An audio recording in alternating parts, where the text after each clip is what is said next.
Well, it seems this is my last broadcast, folks. I have made a terrible mistake, um, and there's no turning back from it. Yesterday, in a moment of reckless overconfidence, I did something that I can't undo. I'm afraid I, after reading that story about the Democrats trying to pass a bill to force boys into girls' sports, which we'll talk more about in a few moments.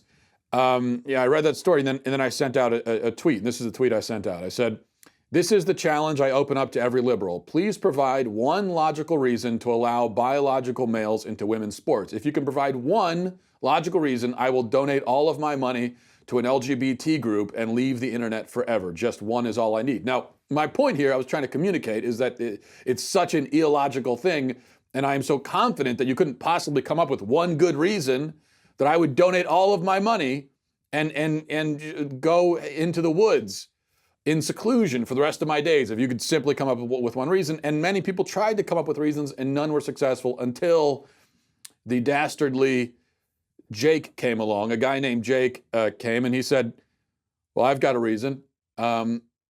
If you allow biological males into women's sports, it would make the WNBA watchable." And I read that and I thought, well, crap.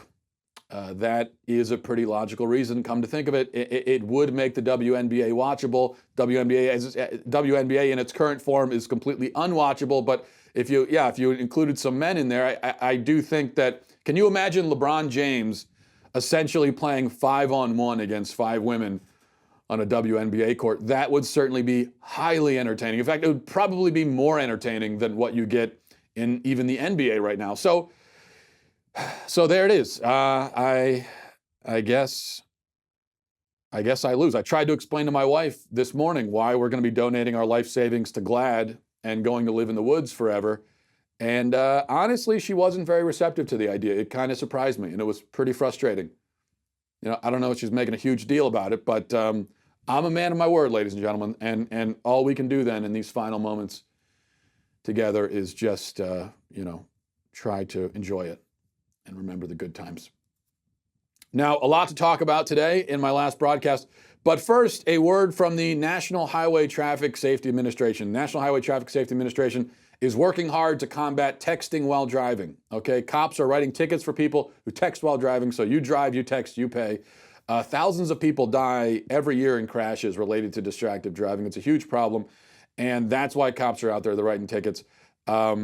And it's not just a dangerous problem, it's also deadly. Between 2012 and 2017, nearly 20,000 people died in crashes related to distracted driving. That's how much of an epidemic this is. And if your own safety isn't enough reason to stop texting while driving, then, well, how about this? It's illegal. And how about this? When you send or receive a text and you take your eyes off the road for about 5 seconds, at 55 miles an hour, that's like driving more than the length of a football field without looking, with your eyes closed. So that's why cops are writing tickets for this. And remember, if you text while driving, you will get caught. You drive, you text, you pay. All right. Come to think of it, I did open that challenge to liberals, right? Specifically, I did say liberals. I said I opened this challenge to liberals, and there's no way that Jake is a liberal if he's making a comment like that about the WNBA. No self-respecting liberal would ever make a disparaging remark about the WNBA. So I think I get off on a technicality, actually. Praise God. So you're not going to get rid of me that easy, I suppose. Whew. That was a close one. But all of that stems from this move by the Democrats that I mentioned. As the Daily Wire reported yesterday, every single Democrat in the House, save for just one, has voted for a bill that would force schools to allow biological males to intrude into female sports.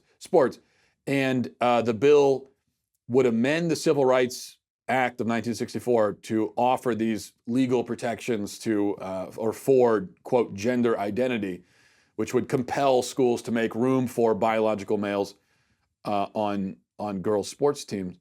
Now, obviously, the measure has no hope of becoming law right now with Trump in the White House and Republicans controlling the Senate. So it's not going to become law. But if and when it ever does become law, If Democrats are running everything, well, it would be the end of women's sports as we know it. There's just no way that women's sports can survive when men are allowed to come in and dominate, which of course they will. And that is bad news for women. This is all bad news for society on a number of levels. It's bad news for common sense and science and all of that. But politically speaking, this kind of stuff is great news for Republicans, okay? The Democrats here are rallying around a position that no sane person in the country thinks is reasonable. Just none, okay?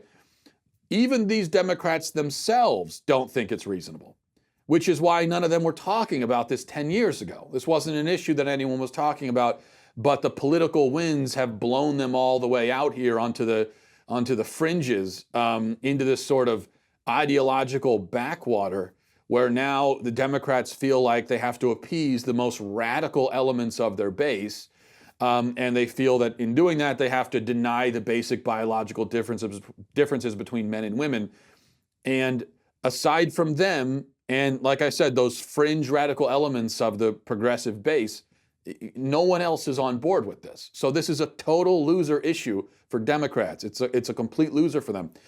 The Daily Wire report quotes the Human Rights Coalition's statement on this bill. Now, the Human Rights Coalition, they are part of that fringe ideological radical backwater. And they said that opponents of equality in athletics for transgender athletes have argued that, now, of course, the irony is that they are the ones opposing equality in athletics. Now, when you've got girls competing against girls, now you've got essentially equality or some semblance of equality in athletics because they're all girls. They've all got that in common, and then it just comes down to, well, who's actually the best athlete within those parameters, and who's best prepared and who's practiced the most, and that's how you succeed. So that's equality. What they're talking about here is completely unequal. When you put a man onto the track against the women runners, that's not equality. That's the exact opposite of it. That is a unfair, insurmountable biological inequality. But anyway, they said opponents of equality in athletics of transgender athletes have argued that girls who are transgender have unfair physiological advantages over cisgender girls, and as a result, will dominate women's competitive sports. But they say that this is not rooted in fact. Not rooted in fact. It is absolutely a fact that men have more muscle mass, larger fast twitch muscle fibers, larger lungs, larger hearts, longer legs, much more testosterone, much less estrogen, a larger capacity to produce oxygen when they exert themselves, among literally dozens of other biological advantages, right? And this is as much a fact as gravity. All but the most fringe and bizarre members of the far left know and acknowledge this reality. Now, I think part of what's happening here is that Democrats are allowing themselves to be led astray by polling data. I've looked up the surveys on this. How many Americans really are in favor of having biological males compete against girls in high school sports or sports at any level? And I found a couple of, one survey that I found alleges that opinion is basically evenly split. But I am absolutely certain that these polls, which Democrats are probably looking at, do not reflect public opinion accurately, probably because most people are confused by references to transgender girls. Now, if you go up to the average person and say, should transgender girls be allowed to race against other girls? And that's probably the way these poll questions are phrased. I think most people are going to say, yeah, because most people don't know, what do you mean by that, transgender? Most people don't know what that means. They're not familiar with this bizarre lingo. They don't understand that when you say transgender girl, what you mean is biological male pretending that he's a girl. Now, if you put it like that, if you say, should biological males be allowed in women's sports, I think you're going to find that the numbers are far more slanted. I mentioned a few weeks ago, I did a completely unscientific Twitter poll about this, where I asked people, should biological males be allowed into women's sports? That is a fair, non-biased way of phrasing it, because that's what we're talking about, right? And there were something like 35,000 votes counted, and it was 97% against. Now, again, not scientific, skewed data, because most of my Twitter followers are probably going to skew towards being conservative, but still, I mean, even so, I guarantee you, I could not find that kind of consensus with that big a group of people on any other issue. I mean, I could have put a poll up about abortion, about anything, gun rights, immigration. You're not going to find a 97-3 split, even among conservatives, on any other issue. But on this, I mean, it's just obvious. So if Democrats want to go this route, they're welcome to it. Republicans should beat them over the head at every opportunity with this issue. The Democrats are staking out a position that is explicitly anti-science, anti-woman, and that is a fact that Republicans would do very well to highlight frequently and loudly. And as we head into the election season, every Republican who finds himself on a debate stage with a Democrat should bring up this issue, should force the Democrat to defend his belief that there are no biological differences between girls and boys. Let them, let them go out on that limb and try to explain that. I tell you this, they don't want to. The Democrats, they don't want to be asked about this issue publicly. They really don't. What they want to do is just pander to the LGBT lobby because they feel like they have to do that politically, and then never have to speak about it again. That's what they want, and I think Republicans ought to not oblige them on that point. Now, I've always said this is a winning issue for conservatives, and I think public opinion is shifting more in our direction on this, especially the more that Democrats push it.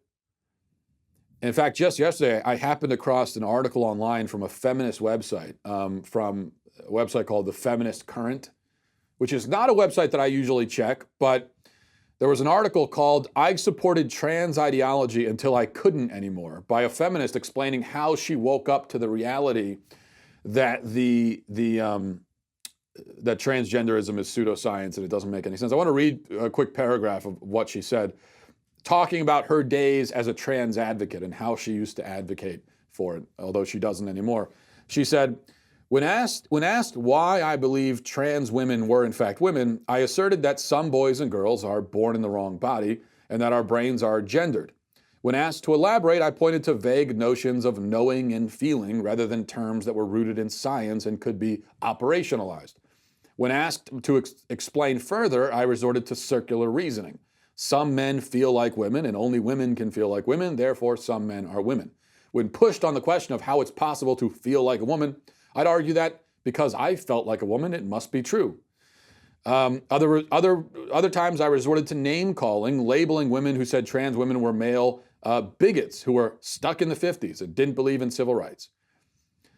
Now, and then she goes on to talk about her process of waking up to reality, but this is really fascinating because when you hear these arguments about people being born in the wrong body, men feeling like women and so on, and you wonder how any rational person could fail to see the problems with such arguments. Well, this is how.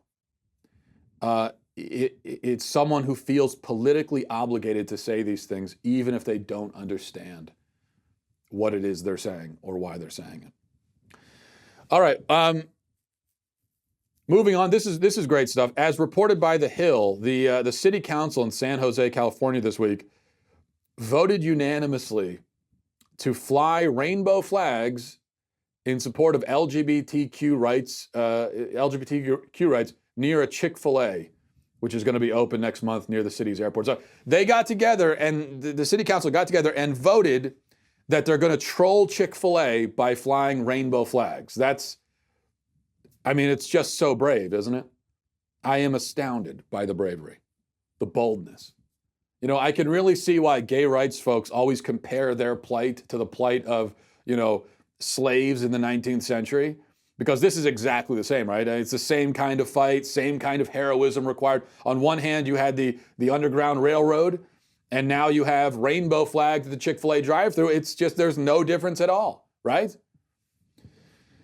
In all seriousness, though, it's been, when did this whole thing with Chick-fil-A start? It started with Dan Cathy, with the founder of Chick-fil-A, saying in an interview that he supports biblical marriage. And that was in what, 2012? It's been 7 years. It's been 7 years since the founder of Chick-fil-A said that he believes in the Bible. And the LGBT lobby has not given up. They have not let up. They can't let it go. Now, in the meantime, Chick-fil-A has not been discriminating. In fact, Chick-fil-A at no point ever discriminated against LGBT people. They've always hired gay people, so there's no discrimination. They're not kicking gay people out of their stores. They're not denying them employment. So that's never been the case. That's not what's going on. This is about the founder of Chick-fil-A saying that he believes in the Bible as it pertains to marriage 7 years ago, and they haven't let it go.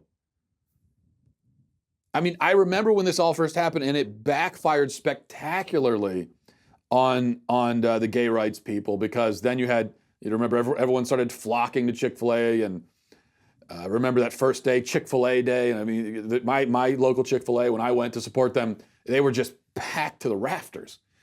And it was a huge backfire. And I thought, naive as I am at the time, I figured, okay, well, they're going to back off of this and let this go. They had 7 years later, they still haven't. That's why I say the LGBT lobby is just, these are petty, vengeful bullies who will never let anything go. And if you cross them, they will not let you out of their clutches. Look at what they're doing to Jack Phillips. They just keep coming after the guy. I mean, he essentially won in the Supreme Court because the gay rights folks got scolded, reprimanded for targeting this guy, and they still won't let him go. Pettiness and vengefulness is what you find among the radical gay left. All right, sorry to skip around so much, but I wanted to discuss this for a moment as well. From CNN, it says, it takes 4 hands to open this new condom created by an Argentine company in a bid to highlight the importance of consent. The consent pack of condoms was designed by an ad agency, so on and so forth. It takes 4 hands to open it, which is supposed to help with consent. The tagline reads, "Consent is the most important thing in sex." And the pack's unique system requires 4 hands or 2 people to agree to open it by clicking 4 buttons on the top and sides of the box at the same time. Okay, so the consent condom. Now, of course, this is counterproductive and silly for many reasons, starting with the fact that if your goal is to make sure that people are using condoms, then probably making it harder to open them is not the way to go about it. And besides, according to the progressive affirmative consent rules, consent has to be verbally and affirmatively offered throughout the sexual act. That's what they say. So just because you got the box of condoms open, that doesn't mean anything as far as consent goes by this standard.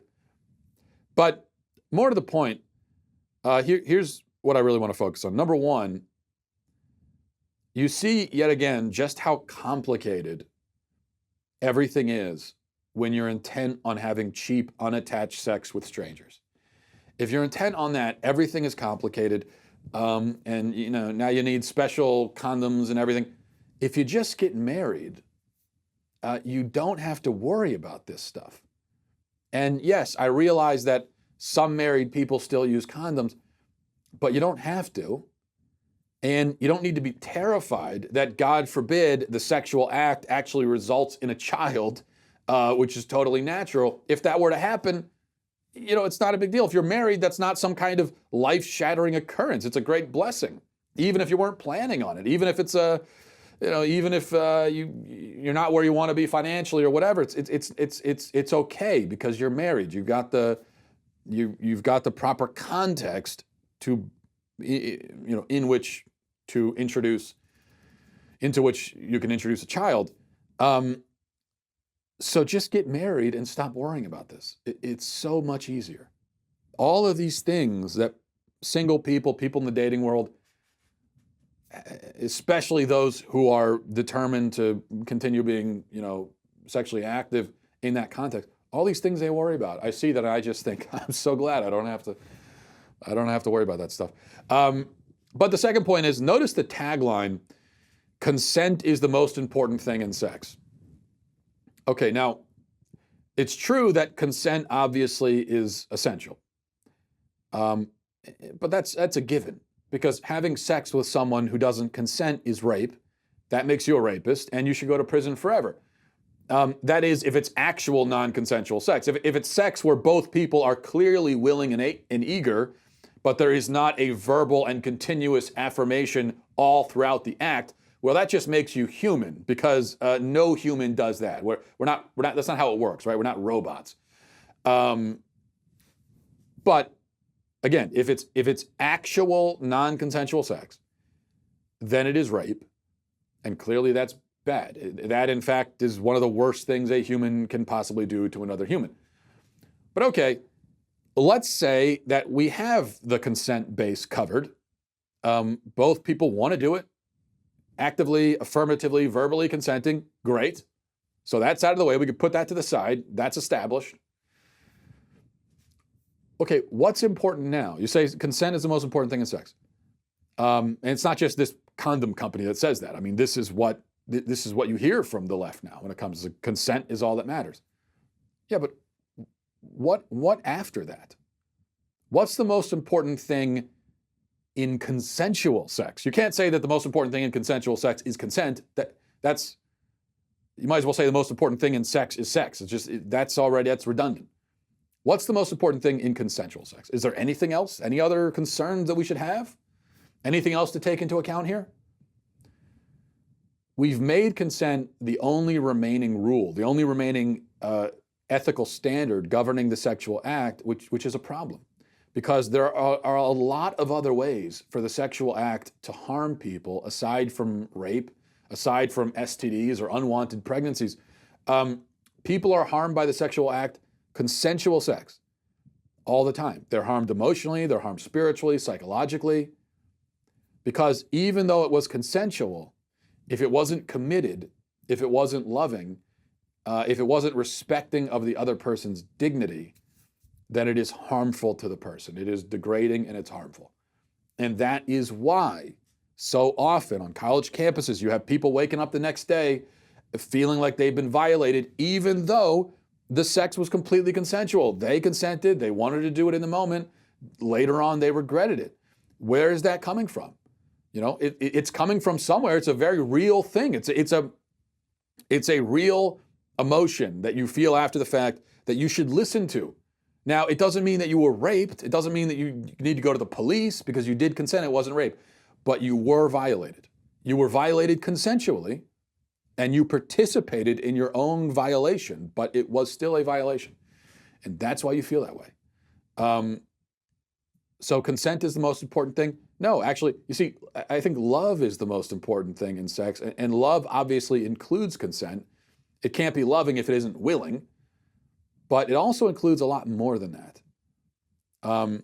Primarily, it includes, I think, an actual concern for the other person as a person, not just as an object of your sexual fulfillment. So I think we need to introduce that as well. Once we've got consent covered, how about dignity, respect, love, commitment, selflessness? I mean, how about all those things as well? All right, this is, we'll go to emails now, mattwalshshow@gmail.com, mattwalshshow@gmail.com. I'm gonna fix my, that didn't really fix it. Says, hi Matt, I enjoy your show, and many times I've always wanted to email you with a response, especially the ones that make me laugh out loud. Your views on marriage, kids, and overall human quirkiness is a highlight of my day. I heard your podcast about the kid leashes and agree that I used to be anti-kid leash when I wasn't a parent, and then God gave my husband and I 5 kids. Congratulations. God does have a sense of humor. And at one time I swore I would never drive a minivan and feed my kids junk food, but here I am just winging this parent gig, like you stated. Yeah, the minivan thing is one of everybody, it's just inevitable. It's such a cliche, but everyone goes into parenting saying, I'm not going to get a minivan. And we were the same way, and we still don't have a minivan. But last week, we were having some car trouble, and I had one of the cars because I was out traveling. And so my wife had to rent a car. We have a Suburban, and that was in the shop.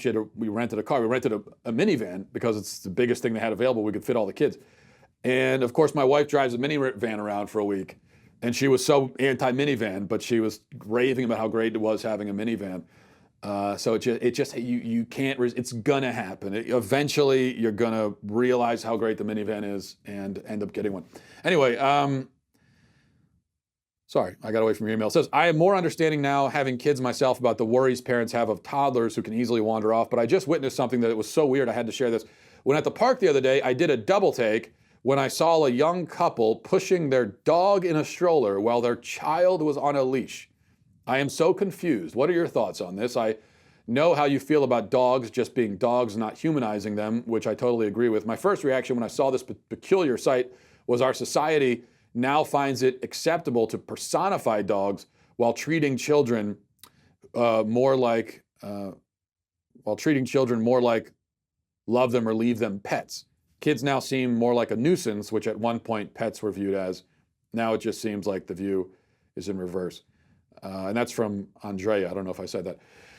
Yes, Andrea, I am leash tolerant. I am leash accepting. As I stated, but if you've got your kid leashed and your dog in a stroller, that is a bridge too far. I mean, if you have to choose between leashing the dog or leashing the kid, I'd say definitely do the dog.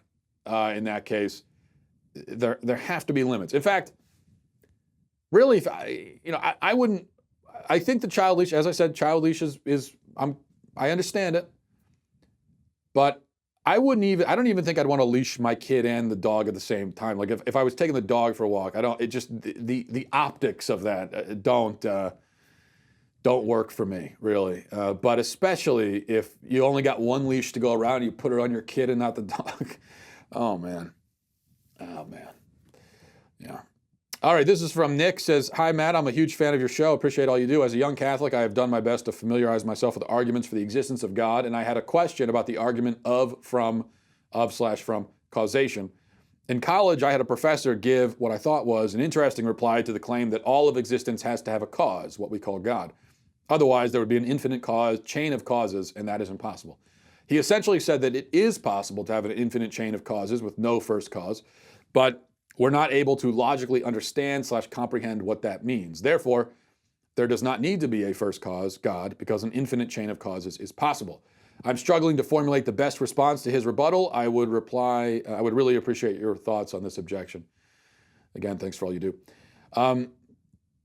So your professor is postulating an eternal universe. The first thing I would say is that the Big Bang seems to rule that out. There was definitely a beginning of all we see now. I think most scientists would concede that point. I suppose you could argue for an infinite, eternal string of Big Bangs where like it explodes, expands, contracts, explodes again, back and forth like an accordion universe type of thing. Or maybe more plausibly, you could say that a multiverse, right, where we are just one bubble universe on this infinite cluster of other universes. All right, but what about the idea, because here's the thing, even in a multiverse scenario, that doesn't of itself get around God, because then who created the multiverse? Maybe we do live in a multiverse, who knows, right? And even, and I'm sure there are ways to understand this that I just can't, but the universe is so vast already that how would you even distinguish from one universe from another? It's like it might as well be a million universes, considering how incomprehensibly big it is. But maybe it's a multiverse. where did the multiverse come from? Then you say, well, it's just, there are infinite universes. All right, well, I would say that seems illogical for this reason, and this is how I think William Lane Craig and others would argue it. If we are in the midst of an infinite, eternal chain of causes, then that means that there have been an infinite number of past events leading up to this event right now. So this moment was, before this moment came an infinite number of moments. But if there's an infinite number of past events before you get to right now, then you would never get to right now, because you would have to traverse infinity to get to our spot in the timeline, which you can't do because it's infinity. So there seems to be a logical problem with an infinite chain of events for that reason. If we have an infinite past, then we never should have arrived at now because it's infinite.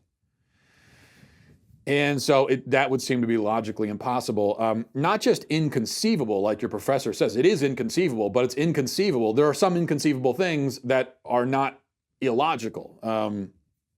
The scale of the universe is inconceivable, but it's not illogical. There's nothing illogical about a very big thing. But I would say that this is inconceivable because it is illogical, because it is logically impossible to have an infinite number of past events. All right, this is from Jeremy. Says, hi, Matt. Big fan of the show. Been listening to you since you were with the Blaze. My question is, I'm Jewish, and of course I appreciate to no end the Christian support for Israel and the Jewish people as a whole. But my question is, why is it there in the first place? If we're a false religion, if Christians thought differently, they'd be Jewish. Then what makes us different in the eyes of Christians than, say, Buddhists, Hindus, take your pick? Since I'm not an expert on Christian theology, maybe I'm operating from the wrong premise. So wondering your thoughts. Thanks for all you do. And again, love the show. Thanks, Jeremy. Good question. And it's a question you'll probably get a different answer from depending on who you ask, depending on which Christian you ask. First of all, I would say, as to the thing about Judaism being a false religion, Christians do not, or should not, cannot really look at Judaism the same way as Buddhism or Hinduism or Islam or whatever else, because obviously we, Jews and Christians, share quite a bit of common ground theologically, and Judaism is the foundation upon which Christianity was built. Jesus was a Jew, after all. So while I believe Christianity is the true religion, right? I mean, I wouldn't be Christian if I didn't believe that. I wouldn't call Judaism a false religion. Now, I certainly don't. I'm not a universalist type of person saying that, well, all religions are true. Obviously, that can't be the case. Only one. There are only three options here, right? That one religion is true. Well, I guess there's two options, I should say.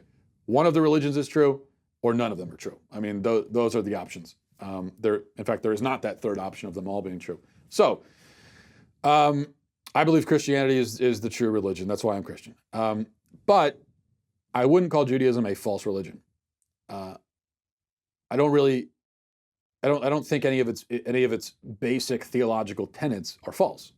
So that's why I don't think a Christian could call Judaism a false religion. When we share, the Old Testament and the basic concept of God and everything. From my perspective as a Christian, I suppose I would call it perhaps incomplete, missing the next part of the puzzle, just as you, as a Jew, given that you're Jewish and not Christian, I assume, would say that Christians, well, you couldn't say that we're completely wrong about everything, right? Because then you would be discounting the Old Testament, which we share. So instead, I guess you would say that we've added to it or something from your perspective. So again, there's common ground there, a shared history and so on, which makes that relationship much different than the relationship that a Christian would have with something like Hinduism, which is just a completely different thing. And there's no shared ground there at all. As for Israel, well, I'll tell you why I support Israel. It's our most important ally in the region, and it's a country which shares our values to a large extent. And that's the basis of my support, and it's a strong basis. That's why I support Israel. And of course, yes, I respect the religious history of the country as well, and I admire that. I think that's wonderful. Now, there are Christians who seem to think that somehow the fate of the world is still tied to the actual physical plot of land there in Israel, and so they have theological reasons for their support as well, which I guess you've picked up on. Now, I think that that's a misreading, personally. I don't think Christian teaching supports the idea that salvation is at all tied to geographic locations anymore. But I do think that there's some of that mixed up in this support for Israel among Christians. But as I said, there's no need to get into the theology of it, because even without it, in my mind, there's good, solid, strategic reason to support our ally in the region. And so I guess Christians who support Israel, it's going to be one of those two reasons, maybe both. All right, this is from T, just T. I don't know if it's Mr. T or just the letter T is all I'm given. It says, "Hi, Matt, your statements about the Bible disturb me greatly. You think people can be convinced with logic and science in scare quotes there, by the way, logic and science. It's not good when someone puts science in quotes, or especially when they put logic in quotes. You think people can be convinced with logic and science, but do you deny that the Bible is the basis for all logic and science? When you look outside of the Bible for truth, you find nonsense. You cannot convince someone of truth without the Bible, and even if you do, you have only made it so that they are mistaken in a different way than they were before." Okay, do I deny that the Bible is the basis for logic and science? Yes, I do, because that makes no sense. Now, the Bible is the basis for science and for logic. I don't even know what you mean. Now, I'm not saying, okay, I'll be very clear about what I'm saying here, because I know I'm going to get straw man to death on this one. I'm not saying that the Bible is incompatible with logic and science. I'm not saying that the Bible is illogical or anti-science. I don't think that. And I believe that God is the basis for source of logic and science. God is, yes. And it's true that you cannot have logic or science without God. God as the base of all being, of all truth. But the Bible is not God. The Bible itself, the actual book, like the book that I've got several of them on the shelf back there, those books back there, they are not God. I don't have God on the shelf. I have a book on the shelf, right? Now, God gave us a book, and the book is of prime importance, but to call it the basis for logic and science is just a meaningless assertion. The Bible is not meant to be that. That's not what it's supposed. God didn't give us the Bible as a science textbook. And that's okay. It's also not a Logic 101 course either. For logic, which again derives from God, the source of all truth, but for logic, you know what God gave us for logic? He gave us our minds. And we're allowed to use our minds. And we do use our minds to logically sort through problems every day without consulting the Bible. If you want to cross the street, okay, what are you going to do? You're going to look both ways, right? Why do you look both ways? Well, you are logically problem solving. You're saying to yourself, well, I want to get across this street. I don't want to get hit by a truck. How do I do it? Oh, I know. I'll look this way and look that way. That's logical problem solving right there. That is problem solving. Okay. Do you consult the Bible? I mean, before you cross the street, do you pull out the Bible and say, let me see, let's see. So it says here in John chapter 3. No, you don't do that. You just use your head, you use your mind that God gave you, and you cross the street. If the Bible didn't exist, would you not be able to figure out how to cross the street or tie your shoe or solve a math problem, do arithmetic? I mean, that's logic. Well, let's hope so, because the Bible in its current form as a book, the Bible that we have right now, the actual book with everything compiled, all the little books inside the big book, that actual thing did not exist for thousands of years of human history. and people still engaged in logic. The ancient Greeks, okay, the ancient Greeks had no Bible. They had no Christian faith. They had lots of logic. Are you going to tell me that the ancient Greeks were not logical? And do you really want to go out on that limb? So what? Aristotle was not logical. You're going to tell me Aristotle was an illogical person? So that assertion, again, is meaningless. And the Bible is the source of science. I mean, come on. Again, God is the source of science, and the Bible is compatible with it, but you don't look to the Bible to make scientific discoveries. I'm sorry, but scientists don't do that. They don't look at the Bible and then make scientific discoveries. They really don't. We didn't discover germs in the Bible, or gravity, or heliocentrism, or the spherical earth, or the polio vaccine, or human flight, or the theory of relativity, or black holes, or I mean literally millions of other scientific discoveries. Does that mean that the Bible contradicts those things? No. But to say that the Bible is the source of them is just a statement without meaning. We discovered germs in a laboratory, not in Scripture. The Bible really is not used and has never been used as a reference point for science, because that's not the point of the Bible. That's not why God gave us the Bible. That's not its function.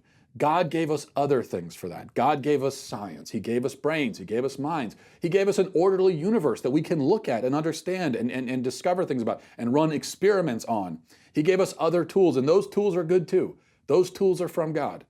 The Bible is not the only tool that we were given. We were given other tools, and we're allowed to use them. We're allowed to think. That's okay. We're allowed to use our brains. Someone told me on Twitter yesterday, and I'm not exaggerating. This is really a direct quote from this person. He said, you can see it on my Twitter if you go. This person said, everything God wants us to know is in the Bible. The Bible contains everything God wants us to know. Now, if I had read that tweet a few weeks ago, before I started this whole long argument over this issue, if I had read that tweet a few weeks ago, I would assume that that person doesn't really mean that. You know, he's hyperbole. He doesn't really mean it like that. But now I see that he probably did mean that, because there are apparently a lot of people who literally think that. They think that the whole summation of human knowledge is in the Bible, and we don't need to know anything outside of it. But by that logic, God didn't want us to know that the earth orbits the sun, or that viruses cause sickness. And he didn't want us to know how to do open heart surgery. And he didn't want us to know about penicillin or electricity or Tylenol, and so on and so on and so on and so on. You see, this kind of stuff, it really makes Christians look like sheltered, anti-science, illogical cultists who believe that the sum total of human knowledge is contained in a book compiled 16 or 17 centuries ago. And that is just not true. And you don't have to think that. And you don't think that, because there are so many things that you believe. I mean, you believe in electricity, don't you? You know that electricity exists. It's a thing. I've got lights on right now. You turn your light on? Well, that's not in the Bible. It's really not. There was not a how-to on how to discover electricity in the Bible. It's not incompatible, but it wasn't in there. Because it wasn't meant to be. It was not. Now look, just think about this for a second, because you really set yourself up. I mean, you make the Bible look bad, and you set yourself up for failure. More importantly, you set the Christian case up to fail when you pretend that the Bible is some sort of science reference book. Because if God really wanted to put all scientific knowledge in a book, well then, when you open the Bible, there should be a lot of stuff in there that isn't in there. I mean, I think God, who knows all, has all the scientific knowledge in the world. If you're pretending that that's what the Bible is supposed to be, well, then someone is going to open up that book expecting to find what they do not find. I mean, they're going to expect to find just one after another of just all of these scientific truths and discoveries written in that book way before they were ever discovered by man. But that's not what you find. because that's not what the book is supposed to be. And that's okay. All right. Let's see. One more. Oh, yeah. Well, I've definitely got to. Well, I need 20 minutes for this, but I don't have 20 minutes. This is from Kyle says, please rank the following Nicktoons: Doug, Rugrats, Ren and Stimpy, Ah Real Monsters, Hey Arnold, The Angry Beavers, Rocko's Modern Life. Yeah, I was up tossing and turning all night. I saw this email last night. I was trying to work through this. I had a chalkboard up, and I was connecting the dots, and I had strings connecting the different. I was like, trying to work it all out. Here's what I'll say. I've got to give the top spot to Doug. I think Doug Funny was the voice of his generation. So I got to give it to Doug. Was that was heart and soul and comedy. I mean, hilarious comedy in Doug. So I'll give Doug number one. You got to go Rugrats number two. I mean, you could make an argument for Rugrats number one, but I also think that Rugrats was. Look, when I got to be about 7 or 8 years old, I had grown out of Rugrats. I mean, I had graduated to Doug at that point. So, but I'll go Rugrats number two. Then I'll throw Ren and Stimpy in there, even though I wasn't really allowed to watch that when I was a kid. My parents thought it was satanic, which, it kind of was in a way. It does sort of seem that way. So Ren and Stimpy, satanic, number three. So I didn't dock it too much for the fact of being satanic. And then I'll put, I guess I'll go Rocko's Modern Life.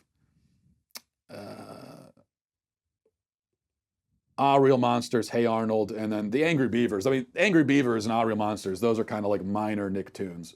So obviously those will be the bottom two. That's how I would work it out, and that is the definitive ranking from here on out. And of course, when I am theocratic fascist dictator of the world, everyone will be required to memorize and affirm those rankings upon penalty of death. Thanks for watching, everybody. Thanks for listening. Have a great weekend. Godspeed. Today on The Ben Shapiro Show, Ilhan Omar's defenders castigate speech as incitement, Michael Knowles is attacked at a speech, and we check the mailbag. That's today on The Ben Shapiro Show.